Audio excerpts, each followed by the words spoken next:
The crowd went wild. Students cheered. Faculty members wiped away tears. Flash photography turned the moment into lightning storms of celebration. This was the comeback story everyone wanted to believe in. Don't all grown-ups walk? She couldn't answer. How do you explain to a child that some people's miracles come at the cost of other people's nightmares? Hi viewers, kindly tell us where you're watching from and what time it is. Warm welcome to the family. Enjoy the story. The richest man in New York took his first steps in 3 years, and the only person who didn't applaud was the woman whose life he destroyed. The auditorium erupted as Nathan Cole rose from his wheelchair, each step echoing through Columbia's marble halls like thunder. But in the back row, Mia Johnson pulled her children closer, her heart pounding with memories that money couldn't erase. Every camera in the room focused on Nathan's legs, on the miracle everyone had whispered about, but no one believed would happen. Doctors had been clear 3 years ago. The damage to his spine was permanent.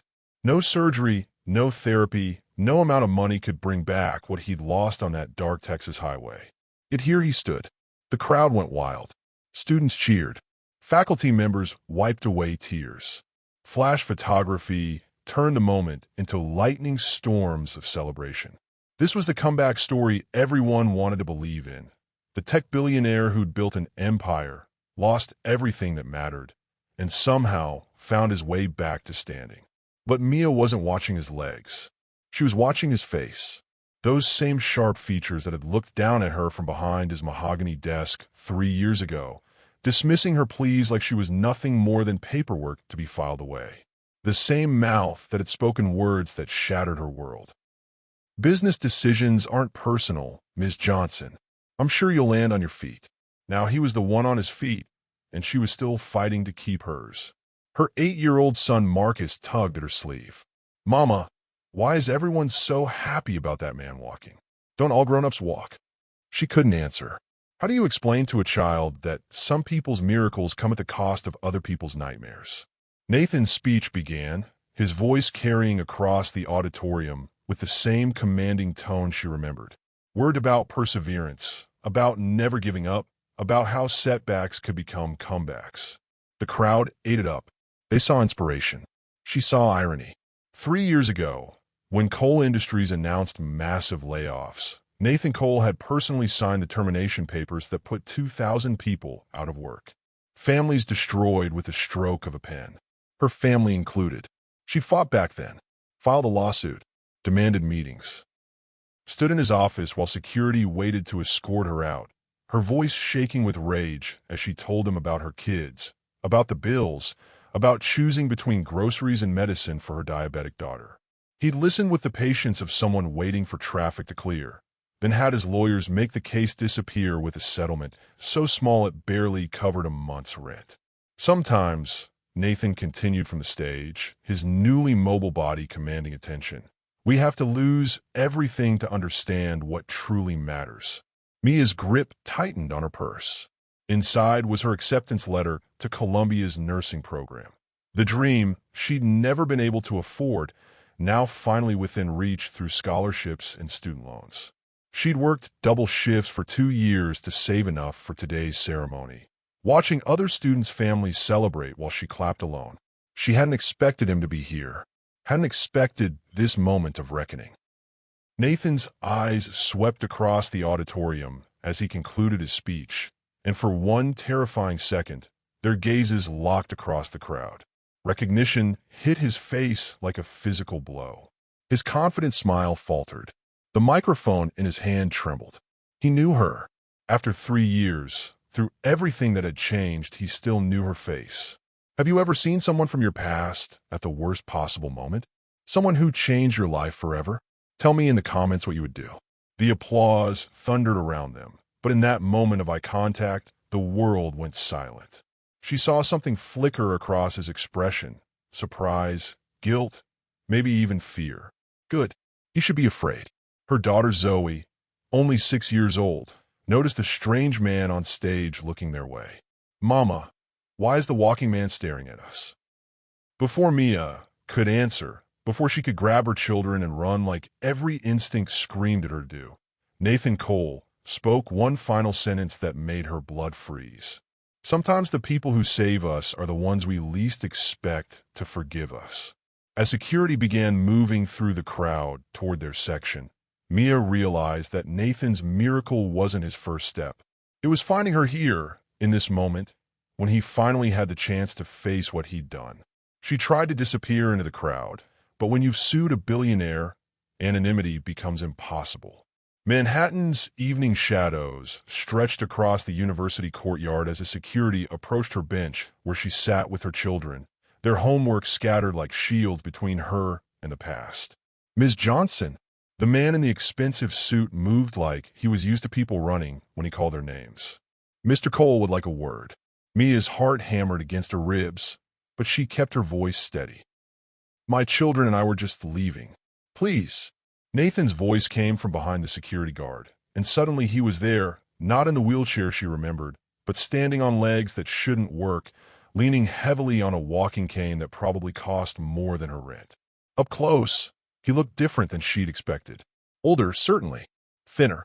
The car accident had carved lines around his eyes that money couldn't smooth away. But it was more than that. He looked like a man who'd been carrying weight that had nothing to do with his paralyzed legs. 5 minutes, he said, and she hated how his voice still had that same commanding quality that made people listen. That's all I'm asking. Marcus looked up from his math homework, curious but not afraid. Kids that age didn't understand power dynamics, didn't recognize the danger of men who could destroy lives with a phone call. Are you the miracle man from inside? Nathan's carefully controlled expression cracked. I suppose I am. Mama says miracles happen when people need them most. Did you need to walk real bad? The question hit Nathan like a physical blow. Mia watched him struggle with an answer, watched him realize that explaining his miracle meant explaining why he needed one in the first place. Yeah, kid, I needed it pretty bad. Zoe, always more observant than her older brother, tilted her head and studied Nathan's face. You look sad, though. Aren't miracles supposed to make you happy? Out of the mouths of babes. Nathan crouched down, carefully like someone still learning to trust his own balance, until he was at eye level with her children. The movement brought him closer to Mia, close enough that she could smell his cologne, expensive and familiar. Close enough to remember the last time they'd been this near each other, when she'd been screaming at him across his desk while security held her arms. Sometimes, Nathan said quietly to Zoe, miracles come with homework attached. Lessons we have to learn before we get to be truly happy. When did someone who hurt you suddenly need your forgiveness? Do you give it? Or do you make them earn it? Share your thoughts below. He stood slowly, his attention shifting to Mia. I'll look for you. After the settlement. I wanted to. You wanted to what? The words came out sharper than she'd intended, but 3 years of anger don't disappear because someone learned to walk again. Apologize? Check up on the family you destroyed?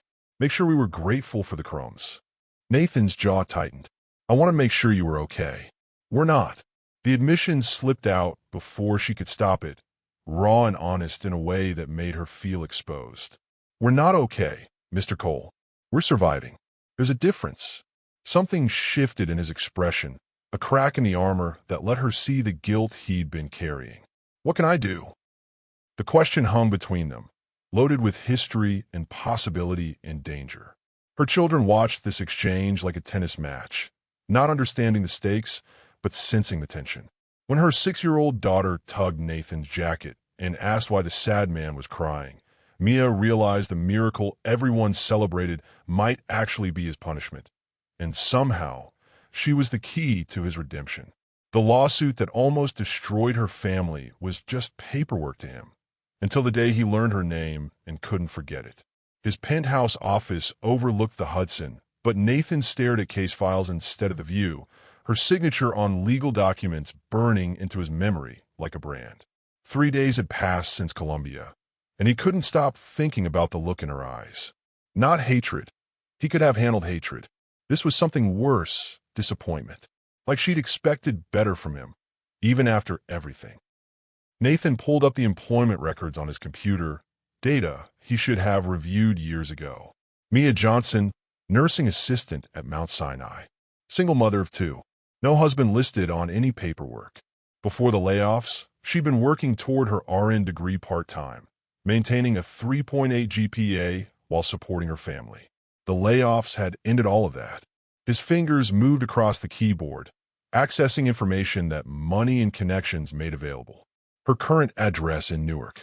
Credit score destroyed by medical bills. Student loan applications rejected. 3 jobs just to keep the lights on. But it was the medical records that made his chest tighten with guilt. Zoe Johnson, age 6. Type 1 diabetes. Insurance claims denied in the months following the layoffs. Emergency room visits that could have been prevented with proper care.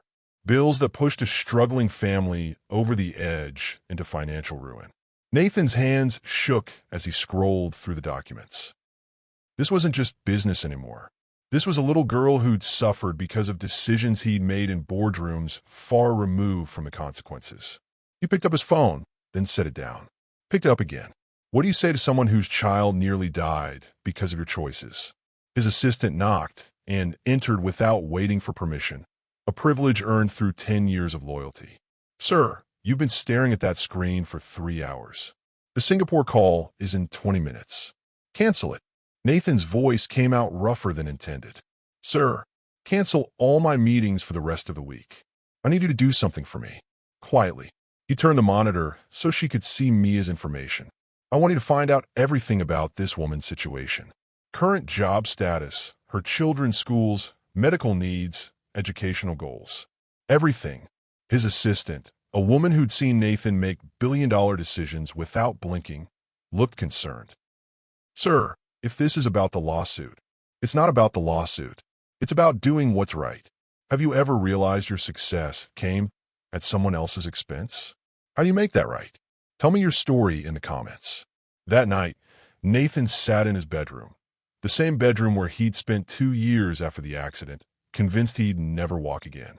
The same room where he'd first read about Mia's lawsuit and dismissed it as another cost of doing business. Now, studying her photograph from the legal files, he could barely recognize the man who'd been so callous.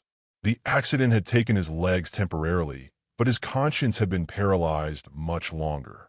He traced the outline of her face on the screen, remembering how she'd looked at Columbia, tired but determined, protective of her children, beautiful in a way that had nothing to do with makeup or expensive clothes. She looked like someone who'd been fighting so long she'd forgotten what peace felt like. The medical report on his desk revealed the truth his doctors had hidden. His recovery wasn't medical science. It was psychological breakthrough triggered by emotional shock. Seeing her again had literally given him back his legs, but what would it cost her? He offered her everything she needed to survive, but the price wasn't money, contracts, or her dignity. It was trust. Her apartment building's broken elevator forced him to climb 3 flights, his newly functioning legs shaking with effort and nerves, each step a reminder of how far he'd fallen from his ivory tower. The hallway smelled like cooking spices and old carpet, sounds of life echoing through thin walls. Children laughing, televisions playing, conversations in 3 different languages. This was community in a way his sterile penthouse had never been. Nathan hesitated outside apartment 3B, his hand raised to knock. What was he doing here?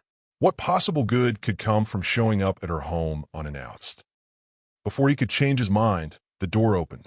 Mia stood there in scrubs, her hair pulled back in a messy bun, exhaustion written across her features. She'd obviously just gotten home from work, probably another 12-hour shift at the hospital, followed by picking up her kids from after-school care, helping with homework, making dinner. Mr. Cole. Her voice was flat, unsurprised. I was wondering when you'd show up. You were expecting me? Rich men don't like unfinished business. Come in before the neighbors start talking. Her apartment was small but warm, furniture that had seen better days but was clean and well-maintained. Children's artwork covered the refrigerator. School photos smiled from every surface. This was a home built on love instead of money. Marcus looked up from the kitchen table where he was working on homework. Hey, it's the Miracle Man. Did your legs stop working again? Marcus. Mia's voice carried a warning, but Nathan held up a hand. It's okay. They're working fine, buddy. Still getting used to them, though. Zoe peered around the corner, cautious but curious. Mama, is the walking man staying for dinner? The question hung in the air, domestic and innocent, and completely outside Nathan's experience. When was the last time someone had invited him to dinner in a kitchen that didn't have granite countertops? The walking man has his own food, Mia said gently. He just can talk to Mama for a minute. Nathan reached into his jacket and pulled out an envelope, the weight of it heavy in his hands. I've been thinking about our conversation, about what I could do to help. Mia's expression hardened. I told you we don't need Columbia University. Full scholarship to their accelerated nursing program. Your application was already approved. You just need to accept. The envelope fell from his hands to her coffee table, landing between a stack of bills and her daughter's coloring book. When someone who wronged you tries to make amends, do you believe them, or do you wait for the catch? Share your experience below. Mia stared at the envelope like it might explode. What's the catch? No catch. No contracts. No strings. Just a chance for you to finish what you started. And what do you get out of it? Nathan met her eyes, surprised by his own honesty. Maybe I get to sleep at night. The silence stretched between them, filled with the sound of her children's quiet conversation from the kitchen, the hum of the refrigerator, the distant noise of the city beyond her windows.